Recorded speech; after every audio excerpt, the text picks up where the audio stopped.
Disrumpiendo nutricionalmente hacia una mejor salud.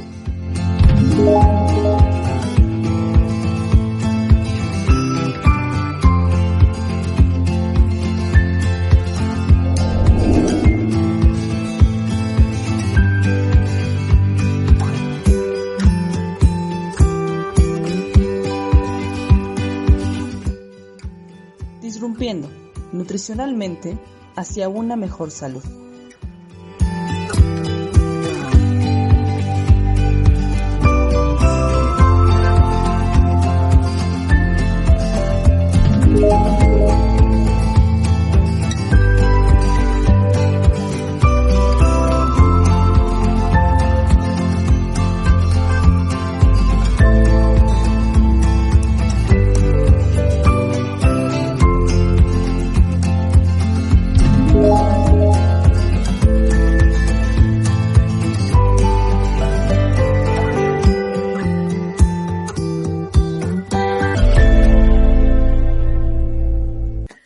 Hola, muy buenas tardes a todos. Bienvenidos al segundo episodio de este NutriPodcast, la NutriCharla.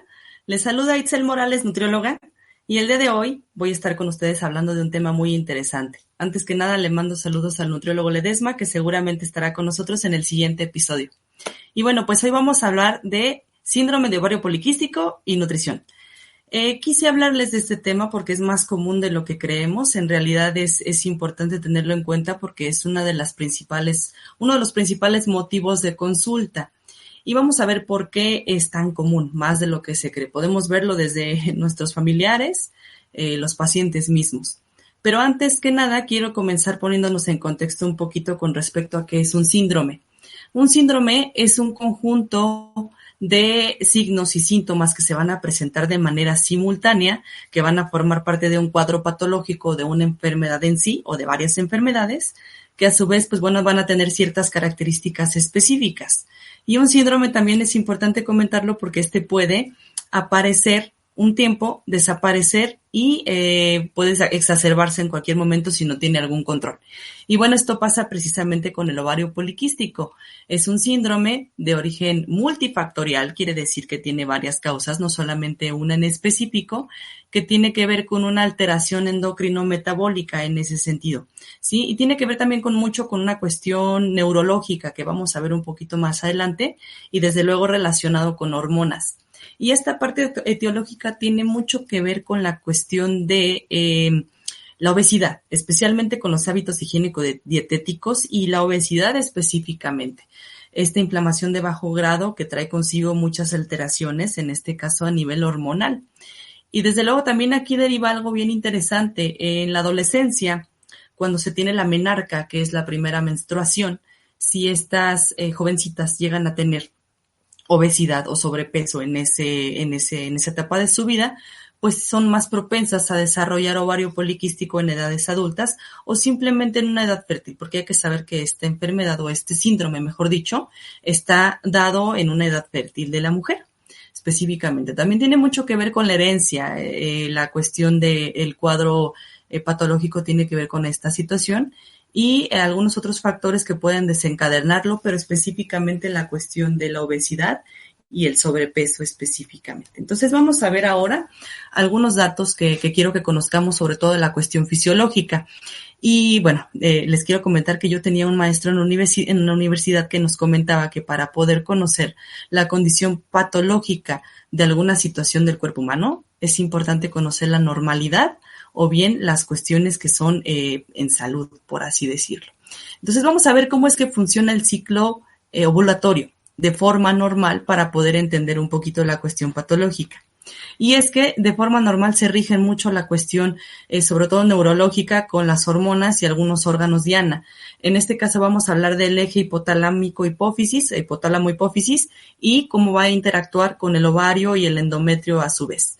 Entonces vamos a ver que el hipotálamo, esta glándula importantísima para cualquier función de nuestro cuerpo, va a liberar una hormona que se llama hormona liberadora de gonadotropinas. Esta a su vez va a estimular la hipófisis anterior, que va a secretar dos hormonas muy importantes para que se produzca la ovulación. Y estas son la hormona folículo estimulante y la hormona luteinizante. En este sentido, vamos a ver que estas dos hormonas en normalidad se van a estar secretando no de forma simultánea. Específicamente, primero va a aparecer la hormona folículo estimulante y de forma progresiva la luteinizante, dependiendo de la fase del ciclo en la que se encuentre. ¿Por qué me refiero a esto? En la fase folicular, específicamente se va a estar secretando la folículo estimulante. ¿Cuál es su función? Darle madurez al óvulo o a este folículo que con el paso de los días este óvulo empiece a madurar para poder ser fértil y poder fecundar en dado caso. Posteriormente, ya cuando se llega a su máxima maduración, llega el momento de salir a las trompas de falopio y en este momento es cuando se hace un pico de la luteinizante. La hormona luteinizante es cuando más se ve ahí ampliada su producción. Y es aquí cuando el folículo libera el óvulo para que vaya ahora sí a implantarse en dado caso de que sea fecundado. A su vez, en cada una de las partes del ciclo se van secretando de forma simultánea dos hormonas muy importantes, que son los estrógenos y la progesterona.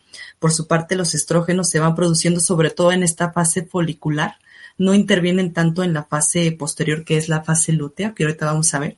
Sobre todo porque son los que preparan al óvulo para que sea fértil, dan como el campo necesario para que éste pueda llegar a ser fecundado. Pero ya cuando se llega a esta fase lútea, que es cuando este folículo empieza a cicatrizarse, llega el punto en el que este óvulo va a llegar al endometrio para poder implantarse en ese revestimiento. Y ese revestimiento sanguíneo está dado por la progesterona específicamente. Es lo que lo hace fuerte para poder sostener ahí el óvulo en este caso. Cuando no existe una fecundación, entra entonces nuevamente la progesterona para producir la menstruación, que es la caída de este revestimiento, que no es más que sangre y nutrientes para dar paso, pues bueno, a la fecundación en este caso. Y de ahí se repite el ciclo. Entonces, este cuerpo lúteo que quedó, que es la pequeña cicatriz como tal del folículo, se integra nuevamente al tejido ovárico y vuelve a darse el ciclo nuevamente con esta estimulación desde el hipotálamo. Entonces, esas son condiciones normales. Pero, ¿qué es lo que pasa cuando una mujer presenta ovario poliquístico? Todo va a estar sumamente alterado. Y es que vamos a ver desde que se empieza a secretar una gran cantidad de hormona liberadora de gonadotropinas. Y esta, a su vez, va a estimular de forma extraña la parte de la hipófisis anterior, especialmente incrementando los niveles de la hormona luteinizante. Curiosamente, la hormona folículo estimulante se ve reducida. ¿Por qué? Porque tiene cierta competitividad con la hormona luteinizante, la cual se va para arriba. ¿Qué es lo que pasa? Si les expliqué que la hormona folículo estimulante es la que permite la maduración del óvulo, pero en este caso está reducida, quiere decir que los óvulos no se van a ver madurados o simplemente van a ser óvulos prematuros. Y que al momento de que la luteinizante está de forma más, se produce en mayor medida, pues entonces va a dar paso a que estos óvulos se produzcan de forma inmadura o de forma precoz y que no sean fértiles en este sentido. Entonces, en ese caso, pues quiere decir que vamos a tener óvulos poco funcionales, va a haber cierto grado también de infertilidad y otros datos que vamos a revisar más adelante. También aquí quiero comentarles que se presenta mucho la cuestión de la resistencia a la insulina, que es uno de los datos principales, sobre todo exacerbado por esta obesidad que les comentaba, y por otros datos que tienen que ver sobre todo por el síndrome metabólico. Y aquí vamos a encontrar entonces que la mujer mayormente va a tener un perímetro de cintura mucho mayor a 80 centímetros. Algunas bibliografías refieren que debe ser menor a ese número.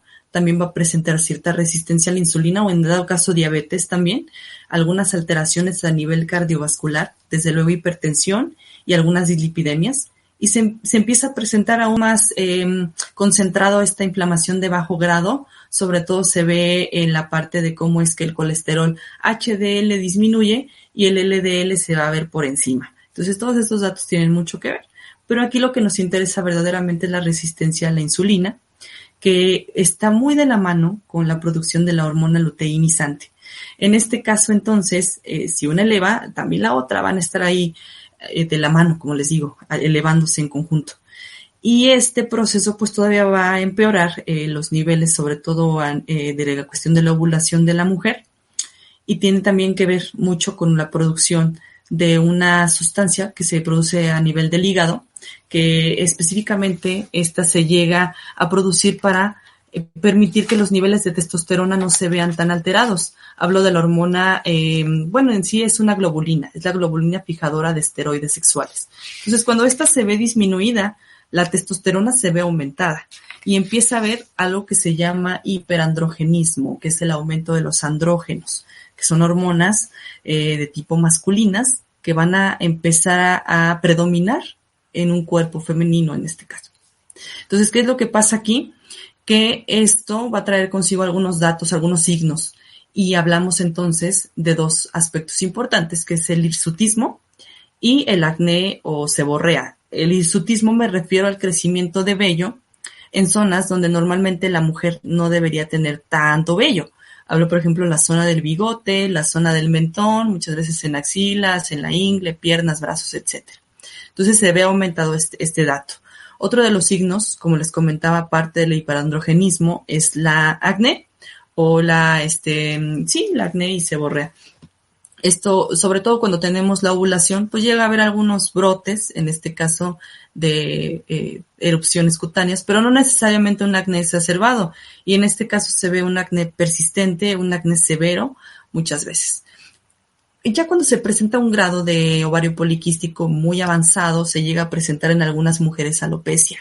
Y esto pues tiene que ver con esta aumento de hormonas sexuales masculinas, que son la testosterona y algunos otros, como la aldosterona, por ejemplo.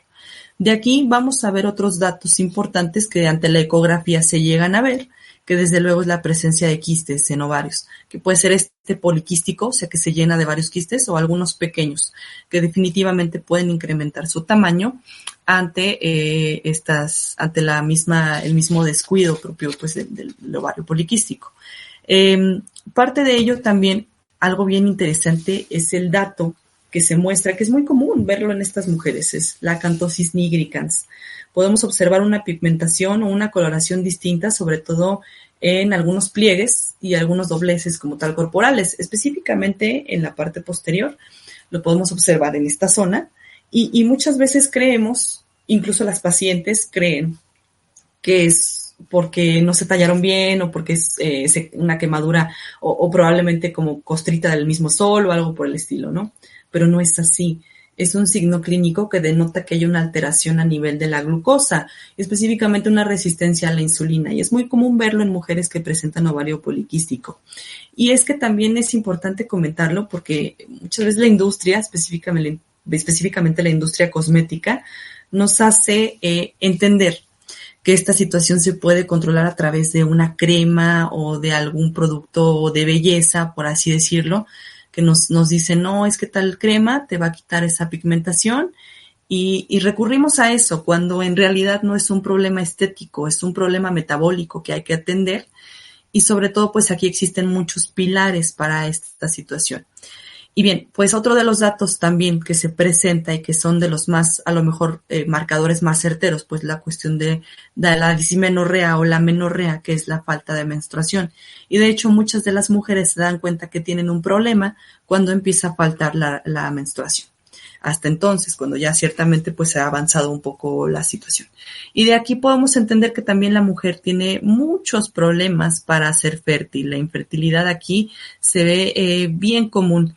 Y hay muchas mujeres que quieren concebir y no pueden a raíz de este problemita.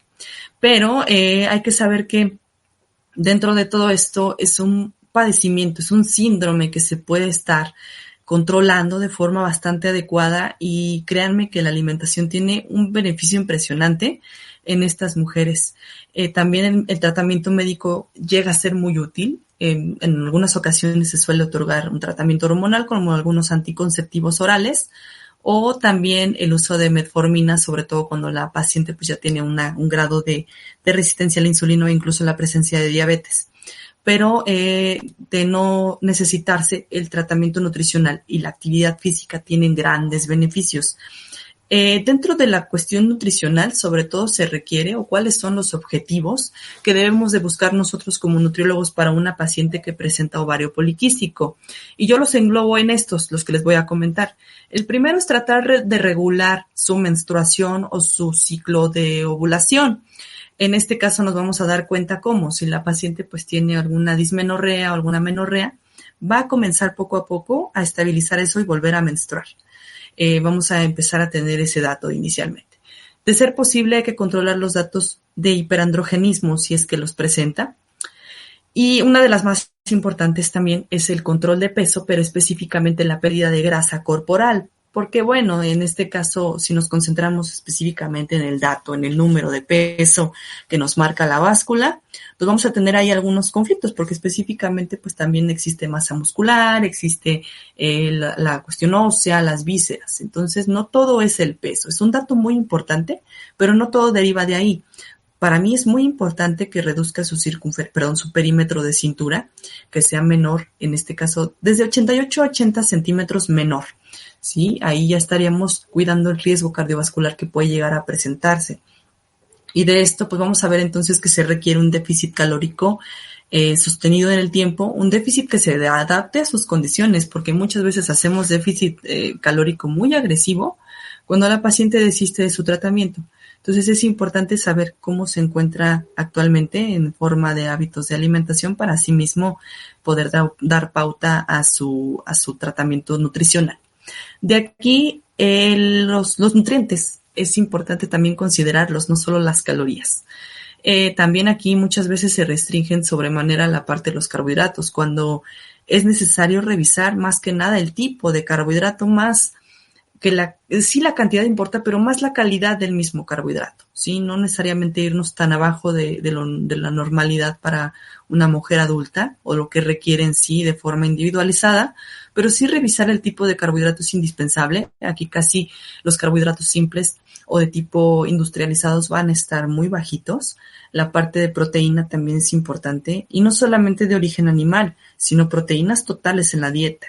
Créanme que muchas mujeres llegan con una falta de consumo proteico y eso tiene que ver o está muy relacionado a esta situación. Y desde luego las grasas, que también van a ser indispensables, más de lo que se piensa, pero tratar de priorizar un consumo de grasas monoinsaturadas por sobre las saturadas, que estas deben de estar menor al 7% de su gasto energético total. Y de aquí me interesa mucho este balance de nutrientes. Casi es mejor como contabilizarlo a raíz de su peso corporal, gramos por día, para que esto sea un poco más certero, pero también lo podemos hacer en algunas adecuaciones un poco más generales, si es que la paciente no presenta algo ya crónico como la diabetes, ¿no? En este caso ya habría que tener mucho más cuidado con las cargas, sí, de carbohidratos, con las cargas de proteína, las cargas de calorías, de grasas, y desde luego con el medicamento que está consumiendo, si es insulina o es únicamente hipoglucemiantes orales. En este caso, una de las partes también que considero muy importantes son los micronutrientes. Y aquí las vitaminas y minerales tienen un papel muy, muy importante para la mujer que presenta ovario poliquístico. Se ha estudiado mucho el consumo de mioinositol, que puede ser de forma exógena. Algunos alimentos los presentan.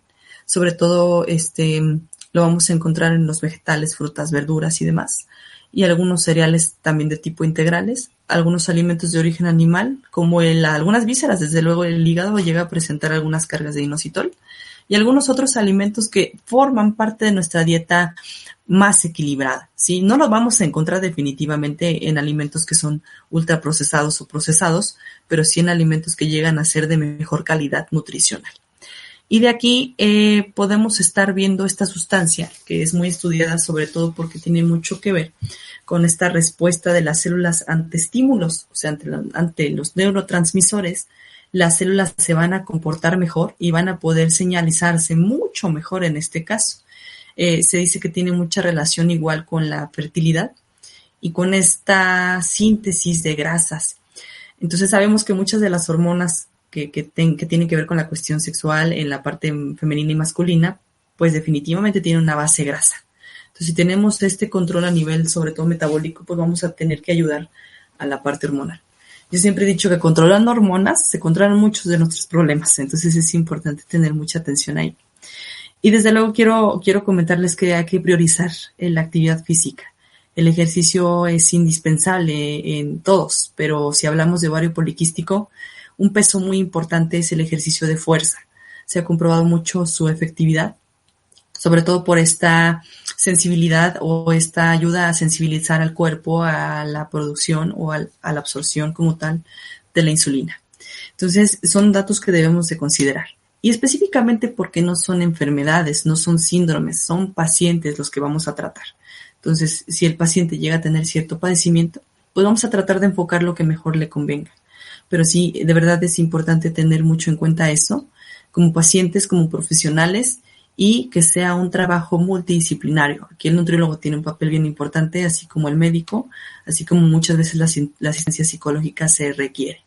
Y en general también apoyarnos de profesionales que tienen que ver mucho con la cuestión, un médico que tenga especialidad en endocrinología, por ejemplo, es tiene una funcionalidad bastante buena para los pacientes porque, bueno, ya es un enfoque más específico, y de ahí un ginecólogo también podría estar de la mano, y desde luego pues la intervención nutricional sería también uno de los pilares importantes a tratar. Y bien, pues es un tema que realmente tiene mucho de dónde elegir, un tema que podemos estar hablando más tiempo de esto, porque tiene muchos aspectos a considerar, sobre todo por ser tan común y porque cada vez va en aumento, sobre todo en nuestro país. Sin embargo, pues poco a poco se van haciendo cosas importantes para su tratamiento, para investigar qué es lo que se requiere a nivel de, sobre todo nutricional. Y pues el día de hoy, por mi parte, es todo. Espero que hayan disfrutado mucho de este podcast. Si tienen preguntas o algo, con toda confianza pueden realizarlas aquí abajo. Y nos estaremos viendo en próximos episodios con más temas de su interés. Nos gustaría, de hecho, que nos comentaran algunos temas que les sean atractivos en el carácter nutricional. Y vamos a estar trayendo ciertos profesionales para que nos hablen de esos temas. Nos vemos pronto, nos vemos el próximo martes. Reciban un saludo, que tengan excelente noche. Hasta luego.